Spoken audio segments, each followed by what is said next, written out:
தாய் தமிழ் உறவுகளுக்கு வணக்கம். அதிமுக தேர்தல் செலவை ஏற்க சம்மதித்த பிரபல பெண் தலைவர் என்ற தலைப்பில் இந்த காணொளியை காண்கிறோம். அதிமுக செல்வி ஜெயலலிதா மறைவுக்கு பின்பு எடப்பாடி பழனிசாமி தலைமையில் செயல்பட்டு வருகிறது. ஆனால் சசிகலா, டிடிவி தினகரன், ஓபிஎஸ் என 3 பேர் தனியாக பிரிந்து அதிமுக வாக்குகளை பிரிக்கின்றனர். இதனால் அதிமுக பாராளுமன்ற தேர்தலில் படுதோல்வி அடைந்தது.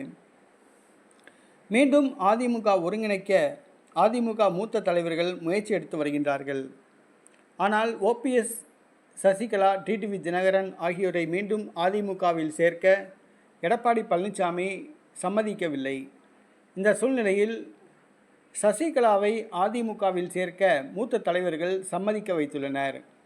அதாவது வருகிற சட்டசபை தேர்தலில் அதிமுக வேட்பாளர்களுக்கு செலவு செய்ய அதிமுக மூத்த தலைவர்கள் யாரும் தயாராக இல்லை. ஆனால் சசிகலா தன்னை கட்சியில் சேர்த்து கொண்டால் அதிமுக ஒட்டுமொத்த வேட்பாளர்களின் தேர்தல் செலவை தான் ஏற்றுக்கொள்வதாக அறிவித்துள்ளார்.